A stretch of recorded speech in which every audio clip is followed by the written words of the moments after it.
Feliz Simão Deus bendicionado ao 20 de maio de 2024. Um Simão bendicionado, Pablo. Um Simão grande, um Simão que Deus tem bodem su manang, tem bodem su braça nang pagkiabo. Ito bisa tem, por meio de Coríntios nang 10:3, nenhuma tentação no só se decubo com nota humano, pero Deus está fiel que não talaga pode tentar mais de lo que pode suportar.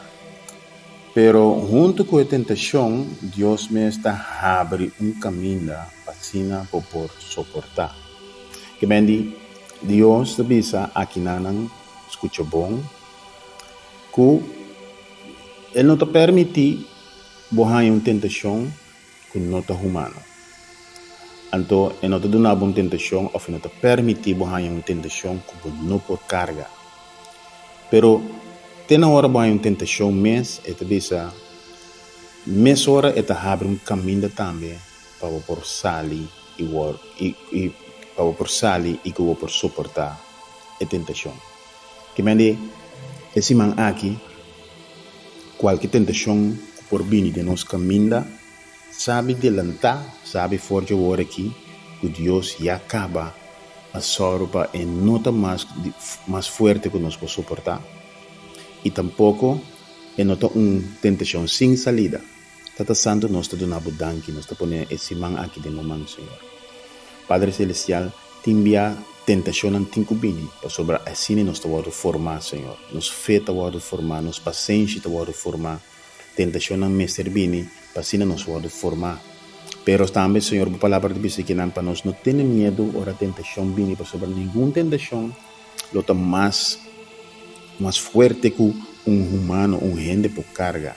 Então, para toda tentação que vem de nossa direção, já abre caminho, Senhor, para assim nós por suavizar a tentação, Senhor. Tata Santo, dê a palavra aqui para assim nós de confiar em Deus, para assim nós de seguir a guiança, para assim nós por ganhar o caminho de suavidade para nós suportar a tentação, Senhor. Tata Santo, nós te agradecemos e te ponemos esse man aqui de momento, Senhor. Bendicionar cada que está malo, cada que está enfermo, Senhor. Tata Santo, estão que tem problema no trabalho, Senhor. Estão que tem problema no Padre para resolver, em sindicato, Senhor, dentro de outra organização, Senhor. E te apresentamos, Senhor, aleluia, esse man aqui, Padre Celestial. Tem economia de coração, Padre Celestial. Tata Santo, que tem claridade, Senhor, que tem adelanto, Deus de los cielos. Bendicionar ministro, bendicionar governo, Senhor, aleluia. Padre, que nos por progressar, Senhor.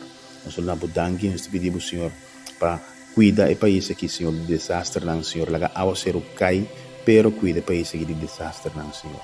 Padre, nós te ponemos tudo coisa de momento, nós te agradecemos, em nome de Cristo Jesus. Amém. Feliz Simão, Pablo. Anto, corda share a oração aqui com o amigo e amiga não. E se não quer participar, nós podemos grupo caminhar, nós podemos pôr tudo dentro. Que nem eu siga bendicionado. Amém.